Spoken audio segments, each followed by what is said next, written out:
So quick video lang tayo mga kaboom. May ituturo lang ako sa inyo na paraan para mawala yung mga pop-up ads sa cellphone mo nang may i-uninstall ka lang na isang application. So ito mga kaboom, nangyayari to madalas sa mga mahilig mag-download sa Google Chrome, yung mga nagda-download sa inyo ng APK, modded files, or yung mga nagda-download ng music, etc., video, ganon, na meron sa inyo yung parang malware or virus na parang ghost application, yung tipong wala siyang icon, wala siyang pangalan, pero hindi mo alam nasa cellphone mo.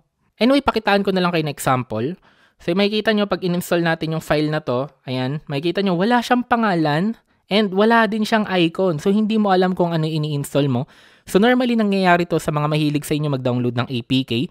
Bago ibigay sa inyo yung APK talaga na gusto ninyong i-download, minsan, ito yung application muna na ibibigay sa download list ninyo. So, anong nangyari dito mga kaboom? Medyo similar to sa mga crypto malware na nai-install sa PC. Pero ang ginagawa naman nito is nagkakos siya ng mga pop-up ads sa device na kung saan nai-install yung applications na to. Then, dahil may mga pop-up ads sa iba't ibang mga phones, yung gumawa ng ghost application na to is sila yung kumikita. Anyway, turuan ko na agad kayo kung paano siya pwedeng tanggalin. So, ang gawin nyo lang guys, punta kayo ng settings ninyo.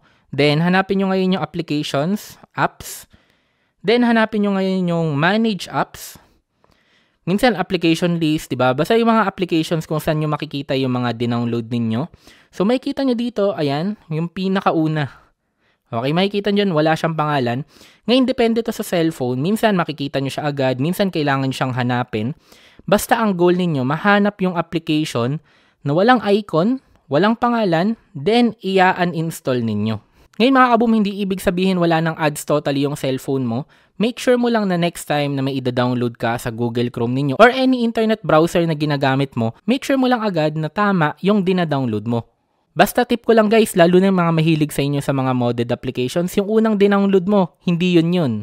Anyway guys, kung naghahanap pa kayo ng more tips about sa pop-up ads and sa mga bloatware sa cellphone, ilalagay ko yung mga links nito sa description. So yun lang guys, sana nakatulong sa inyo yung video na to. Don't forget to like, comment, and subscribe. Ingat kayo palagi at maraming salamat!